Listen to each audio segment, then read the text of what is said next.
J'aimerais vous parler ce soir de 3 hommes. Et si je peux donner un titre à mon message, ça serait « Perte d'identité ». Un homme peut perdre son identité. J'aimerais lire un texte de la Bible avec vous qui est dans Matthieu 8. Lorsque Jésus fut descendu de la montagne, une grande foule le suivit. Et voici, un lépreux s'étant approché de lui, se prosterna devant lui et dit « Seigneur, si tu le veux, tu peux me rendre pur. » Jésus étendit sa main et dit « Je m'arrête là, je le veux, sois pur. » J'aimerais vous parler de ce lépreux. Parce qu'à l'époque de Jésus, la lèpre, c'était important. Et la lèpre commençait souvent par un petit bouton blanc. Et elle finissait par une grosse tache. Mais quand un homme était lépreux, on le mettait dans une colline. On le faisait fuir, on le faisait partir des villages. Et bien souvent, quand il venait, c'était le soir. Et souvent, ils avaient des grandes capuches, des grands vêtements. Et il s'annonçait avec une cloche. Lépreux, lépreux, lépreux, lépreux. Mais la lèpre a une particularité. C'est que quand on a la lèpre enlève la sensibilité.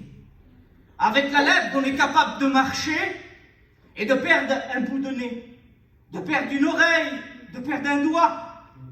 Voilà ce que la lèpre fait. Mais maintenant, je vais imaginer le péché. La lèpre, qui est le péché, qui est dans notre siècle, qui est rentré dans le cœur de l'homme. La lèpre a enlevé toute sensibilité du cœur de l'homme. La lèpre est rentrée dans les foyers, le péché est rentré par un petit mensonge, un petit blasphème, un petit péché, et ça a pris de l'ampleur. Et le péché est rentré dans ton cœur. Et là, le péché est rentré dans le foyer et a touché le foyer. Parce que j'aimerais te dire quelque chose ce soir. C'est que la lèpre, quand elle est rentrée dans le cœur et que le péché est rentré dans le cœur, il est capable de séparer un père d'une mère et de faire pleurer les enfants. Le péché, c'est l'alcool. Le péché, c'est la drogue. Le péché, c'est ton mensonge. Le péché, c'est de faire croire que tout va bien alors que tout va mal. Tu te crois libre. Et moi, j'aimerais te dire que tu n'es pas libre. Parce que le péché t'a enveloppé. Il est maître de ton foyer. Il est maître de la situation que tu es. Et tu n'y arrives pas à t'en sortir. Et peut-être que tu n'y arrives pas à dormir le soir. Parce que ce lépreux avait perdu son nom. On l'avait appelé lépreux, plus de nom. Aucun nom, lépreux. Péché, péché, péché, lépreux. Et sûrement qu'il avait peut-être un foyer. Et sûrement peut-être qu'il avait une femme et des enfants. Plus rien. Éloigné. Exterminé au fond dans des collines. Il fallait qu'il s'annonce quand il rentrait dans des villages. Alors d'aujourd'hui, le péché, on le décore. Plus tu pêches, plus on t'aime. La Bible dit que le mal sera appelé bien et le bien sera appelé mal. Voilà ce que le péché fait. Mais la Bible nous dit que Dieu le touchera, que Jésus le touchera et il fut purifié de sa lèpre.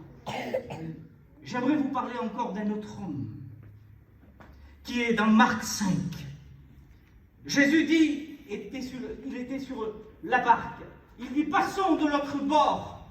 Mais ils arrivent de l'autre bord, c'est Gadara. Et moi, j'aime le dire que Gadara, pour moi, ça veut dire destruction. Parce que pour moi, Gadara, c'est le monde que nous avons. Et là, il y avait un homme qui était possédé de 6000 démons. Une légion entière. Cet homme-là, la Bible nous dit qu'il vivait dans des sépulcres. Qu'il avait sa demeure dans des sépulcres. Il dormait le soir et le matin. La Bible nous dit qu'il montait en haut des montagnes et qu'il criait. La Bible nous dit qu'il se meurtrissait avec des pierres. La Bible nous dit qu'il était enchaîné par des liens. On l'enchaînait aux mains, aux pieds. La Bible nous dit qu'il rompait les Tu sais pourquoi je te dis ça? Parce que tu te penses être libre. Et moi, j'aimerais te dire quelque chose. C'est que tu n'es pas libre. Tu es lié par ce qui triomphe de toi, par ton péché, par ta lèpre. Le garçon qui est en face de toi avait perdu son identité, comme cet homme qu'on appelait démon de Gadara. Moi, on m'appelait le sorteur. Comme ma femme vous a fait témoigner, quand on me voyait, on me fuyait. Pourquoi? Parce que j'avais perdu mon identité.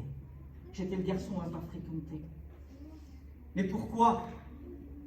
Parce que le diable m'avait tenu enchaîné et lié. Et je ne pouvais pas m'en sortir. Et il n'y avait personne pour m'en sortir. Aucun beau témoignage, aucune belle parole d'homme.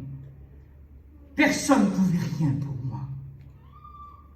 Parce qu'un jeune de 24 ans, 1 an et demi, a perdu un père de 50 ans. Parce que la vie ne te fera pas de cadeau. Parce qu'il a perdu une mère de 50 ans. À 1 an et demi, tout était effondré autour de moi. J'étais comme ce lépreux. J'étais comme ce démoniaque, ce gadarien. Moi, il fallait que je sorte, que je boive. Je vous demande pardon, c'est les personnes en deuil et anciens, pour pouvoir dormir. Parce que le diable me tenait lié et enchaîné. Mais parfois, j'étais comme toi ce soir. Je venais à la réunion une fois. Et les liens, bam, ils se déliaient. Max, mais quand je ressortais, je récupérais mes liens. Et ils me retenaient encore lié et enchaîné. Mais il n'y avait personne pour m'en sortir. Et ce soir, pour toi, il y a une solution. Il y a Jésus. Amen. Qui veut te délivrer, te faire sortir de ton péché. Peut-être que tu n'arrives pas à dormir, peut-être que tu es malheureux. Il n'y a personne qui te comprend, mais lui, il te comprend. Ce soir, j'aimerais te parler de l'agneau, de celui que tu ne connais pas, que tu as entendu parler, et que ce soir, il voudrait te tendre la main, te dire, viens, j'ai la solution pour toi. Comme ce lépreux, purifié de sa lèpre, ce démoniaque. La Bible nous dit que Jésus le libéra. Il était vêtu et dans son bon sens. Est-ce que ce soir, tu veux être vêtu et dans ton bon sens? Est-ce que tu veux rencontrer Jésus comme un jour on l'a fait nous? Pour toi, j'ai la solution. Il y a l'agneau. Amen. Il y a l'agneau. Je vais te présenter l'agneau. Il nous dit que dans Luc, verset 22, 41, c'est Jésus au jardin. Il dit qu'il était un jeu de pierre des disciples. Les disciples s'avaient endormi. Et lui était à genoux. Et la coupe est tombée sur lui. Il priait son Père. Tout le péché de l'humanité était sur lui. La Bible nous dit qu'un ange est descendu pour le fortifier. Parce que son sang, sa sueur se transformait en grumeaux de sang. Les Romains viennent le chercher, je brosse le message. Il nous dit, dans Jean 18, verset 28, que c'est Caïphe, c'est le jour de la Pâque, c'est le matin. Il l'amène au prétoire. Bien sûr, Caïphe ne peut pas rentrer. Parce que si lui rentre, il a peur de se souiller.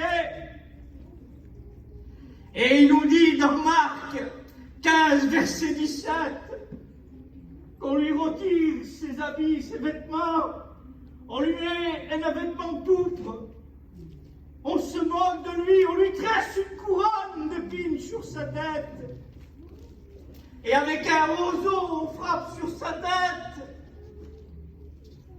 Et on le salue, voici le roi des Juifs. Seigneur, l'agneau, c'était le commencement, Gethsémane. Le prétoire, c'est le dépouillement.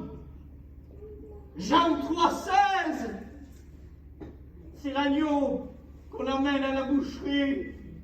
Dieu a tant aimé le monde qu'il a donné son Fils unique, afin que quiconque ne ne périsse, mais qui croient en lui.